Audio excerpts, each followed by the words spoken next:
everyone, welcome back. My name is Lynn Wilson and welcome to my home. We're just chilling. It's Saturday night. I work today and I thought I'd better jump on here. Some of you, I'm sure, are wondering, where is she? Where has she been? No videos.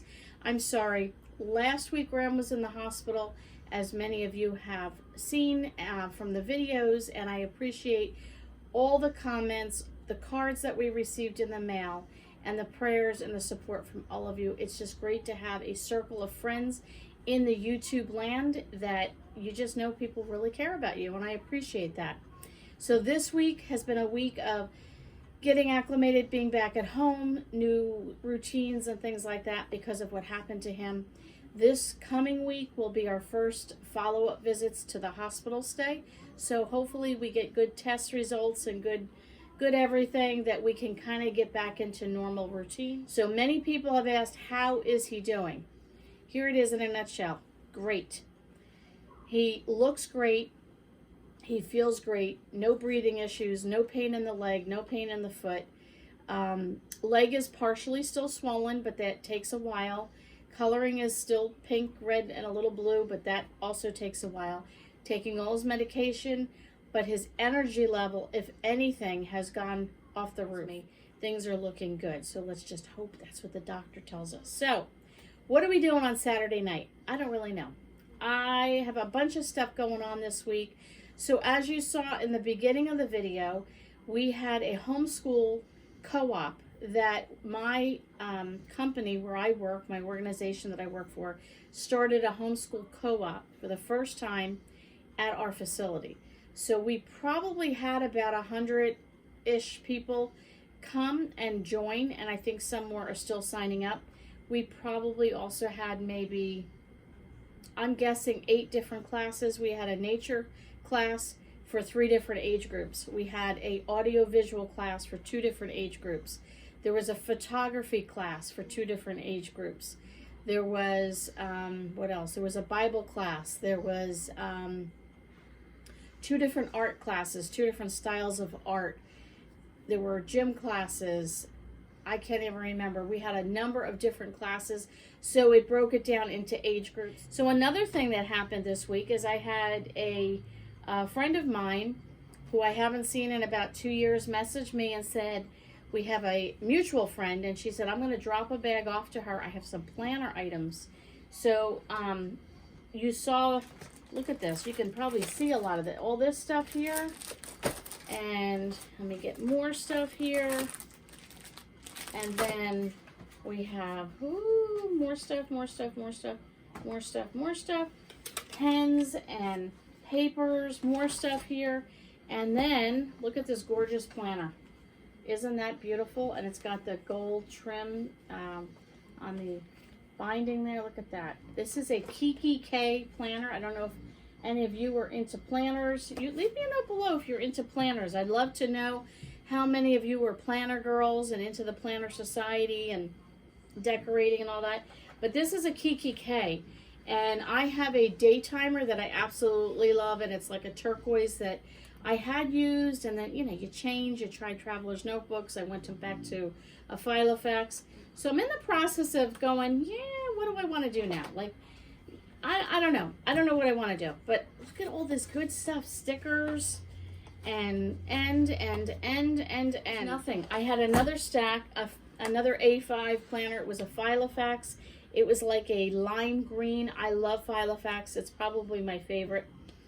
And I decided enough is enough. There's a time to enjoy lots of things, and then there's, for me at least, there's a line drawn where you're becoming a hoarder of stuff. And as much as I liked it, I probably never would have used it. I didn't like the layout of the inside of the planner. And it really bothered me that, like, you know what? Do I need to keep this just because? And so I opted to give it to a new friend to me. A friend of mine, or a coworker that I work with, and a friend of ours in the family recently got married, and I'm getting to know his wife, and she's a planner person. So Shannon, if you're watching, I hope you're enjoying. So I bundled up about half of what I got, probably maybe even a little bit more, and I blessed her with it, and hopefully she will enjoy having a new planner and new things. She's a school teacher. She's going to have a ball. So I am in the middle of updating my planner. I change a lot with, do you guys do that? Do you have planners and you use it for like 3 months and then you get bored with it and I switch it? I tend to do that. So I'm, kind of at that 3-month mark. Usually by April, I'm starting to get itchy for a new planner. So I don't know which direction I'm going to go in, but I'm working on that this week. And I am going to be teaching, actually I did teach a class at the Homeschool Co-op. I'm in charge of the parent support group and also doing a light devotion. So I had I'll put a clip right here.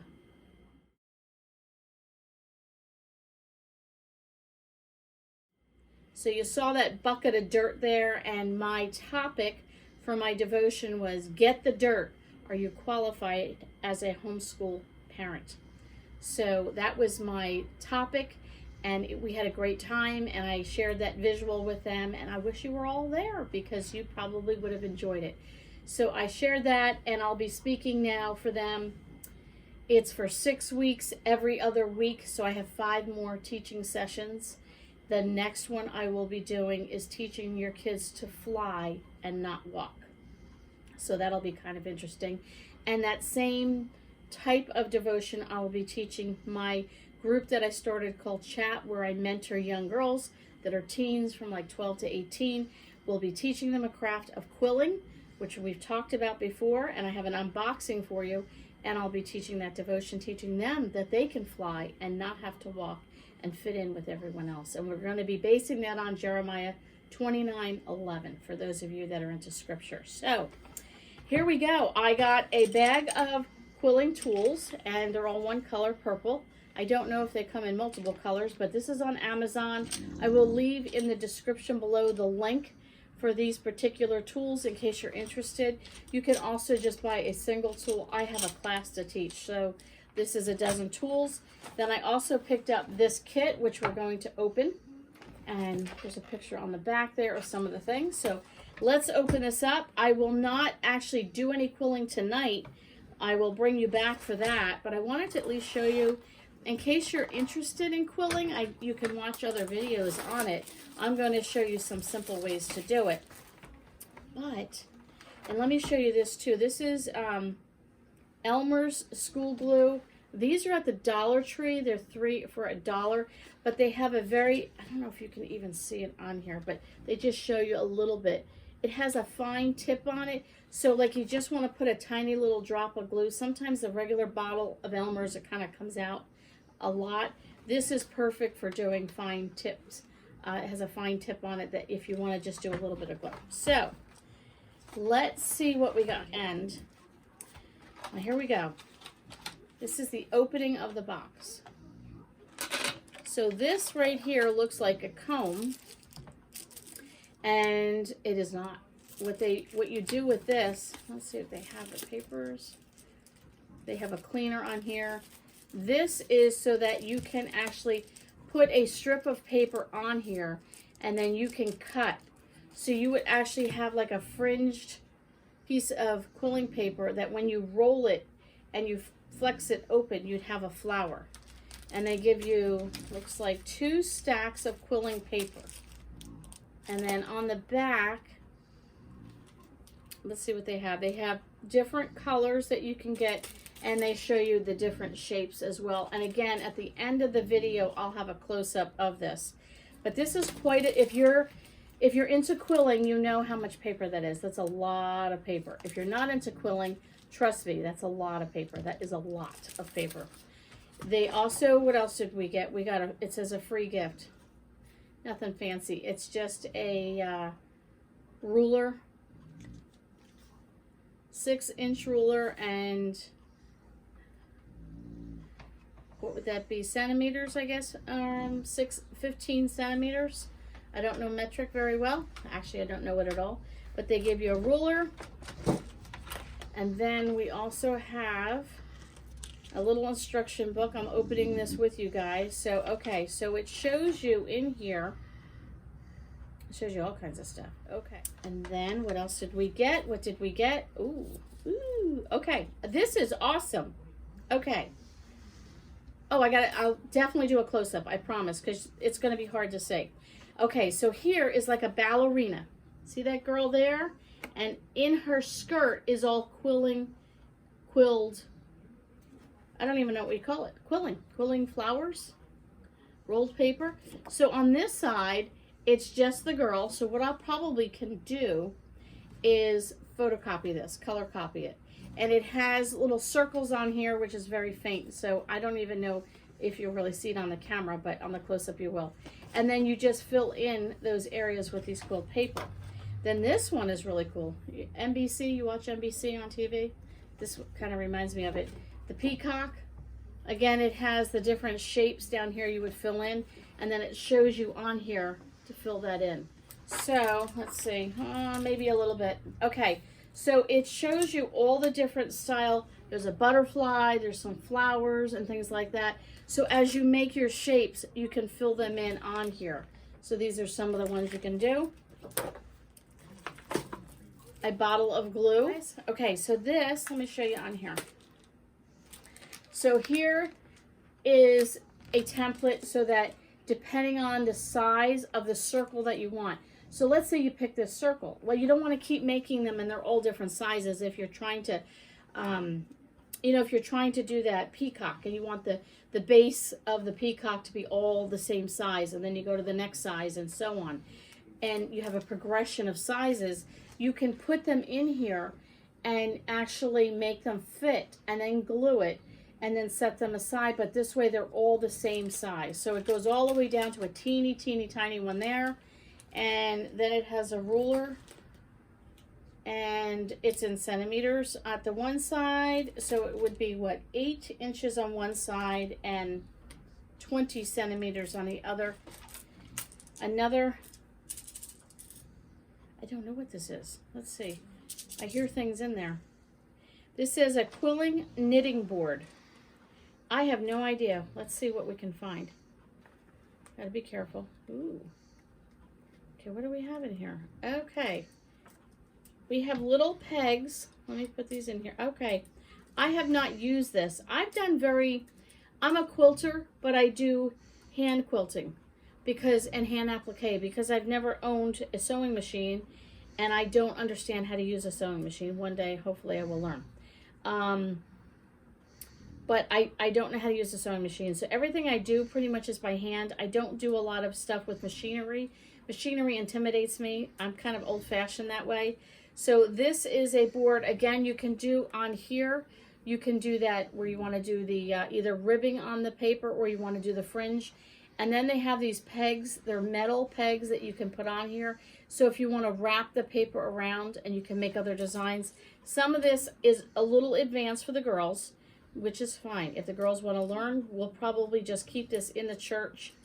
And sometimes what we do is we set up stations. So after we're done with our seminar and things, they can go to different workstations and try new things out. This looks like a bone folder is what my guess is. It's an odd shape, each thing. And again, some of this is way more advanced than I am, which is fine because you always want to learn. You don't want to stay stagnant, but a bone folder with different shapes probably to do different types of indentations. Then we have the tweezers, which, these are super, super, super fine tweezers. Let's see if I can, there's my blue paper. Maybe show you better on that. So you can see there, and this would be to pick up those little pieces. This is a stylus on one end. If you know what a stylus is, it's got the little round edge to it. It's metal, not the stylus you would use on your phone, but like for making indentations or picking things up or even putting a drop of glue. I like this. It's got like a blue twirl in there. I don't know what you call it. Ooh, I like that. It's very pretty. And this end, it has the slit in the top, and that's where you would put your paper. So that's one tool. And then this one is another one with a very, very wide mouth tool. So this would be something like if you're going to twirl and you want something very loose, you would use this tool here. Now I got these quilling tools. So let me see if I can just quickly show you very quickly. Take out some of this paper. So these papers are, take one off here. They're glued at the top. They're quite long. They're very thin. And Let me show you against the paper here. You can see how thin this paper is. You can go wider and you can go thinner. This is your average quilling size. I don't know the size, the dimensions, and all that good stuff. But, so, let's see. We're going to take, let me snip the end off here because it has glue on it. We don't want that. And let me just cut a piece here. So you're going to actually put it, trying to show you guys. It's very difficult to show you. When I do the quilling, I'll actually do it close up and I'll have you right over the top of me. So you would actually put it right in the slit of the quilling tool. Again, when I actually show you the quilling, I'll have the camera right over top of me so you can see. But I just wanted to quickly show you how to do this. So you're going to just roll this paper. You're going to roll, roll, roll. Let me roll this real quick. You just keep rolling it. You can use, you do not need a quilling tool. You can actually use a toothpick. That's how I learned. I learned to use a toothpick, and you just hold the paper and you need something to twirl it on. That's all you need. And you would still glue it at the end. And I learned very simple, use a toothpick. And we used, we didn't even use regular paper. We got magazines and we cut strips out of the magazines. You've probably used to see jewelry made like that. All right, so here is the tiniest little round. You probably can't even see that. There's a tiny little quill. Squish it, and then you can make it into, I'll show you on there, a diamond shape. So we're going to do a couple of things with the girls. Okay, I'm all about budget, repurposing. You know, I never know, these girls never know where they're going to be. And even if you have money, you still want to be on a budget. So we're going to teach them to make cards and do quilling. I've done quilling in some of my scrapbooks. And I've done quilling on cards. Scrapbooks, it's kind of hard because it is, you know, dimensional. So you have to be careful with that. But I'm going to have them make a card. Actually, they're going to make 2 cards. One they can keep as a sample. And one, I want them to write a sentiment in there to somebody that has made a difference in their life. Everything I do, I want to teach the girls to give back, to think of someone else other than themselves. So they're going to make 2 cards, one to keep if they want, and one I want them to write a note, and I want them to write it to somebody, and I'll even take the cards if they can't afford a stamp, and some of these girls, trust me, they can't afford anything. When they come and have dinner with us, that might be the only meal they've had for the day. We have a lot of girls from the community that come in, so I will be glad to take the card and mail it for them. But the other thing is, I want to show them they can get boxes like this at Dollar Tree. And I had showed you these in one of my haul. This one says blessed with a heart. This says grateful with a star. There's the blessed. And this one says thankful with the cloud. Now, a couple things you can do. On the back, they have a sticker. So what I did is I took the sticker out. They could put scrapbook paper in this and use it this way if they don't like the look of this. They can pop this off, which I think I'm going to do on this one that's the cloud, and I think I'm going to decoupage on this. And then from there, so you could add something in here and make a design. You can embellish this and do the quilling all around it. And another thing you can do is if you have a card like this, and this was something actually this is from Janelle. If you watch Parsnips and Parsimony, Janelle had sent me a thank you note, a birthday card. So thank you to Janelle. But let's say it was a blank card and it was one that you purchased. You could add little flowers and embellishments with the quilling and dress up your card. So you could take one that's pre-printed and dress it up. You could take a blank card, which is what we're going to have the girls do. They're just going to have a blank card and they're going to embellish it. You can take something like this and embellish it. The other thing we have are these clear frames that you can get at the Dollar Tree that stand up on their own. We're going to put the theme Bible verse for the chat girls in there, and then they're going to just do a little embellishment in the corner. So, yeah, that's Kip. Can you hear him loud and clear? Yes. Okay, guys, so I've made a mess on my dining room table. I just wanted to show you the quilling so you can see what it looks like, and I will bring you back and we'll do a close-up video of how to do quilling and I'll just do a simple flower for you and show you that. And I guess that's it. So at the very end of the video, I will have some close-ups for you to see some of these things. Thanks for coming over. I'll catch you on the next video when we're doing some quilling together.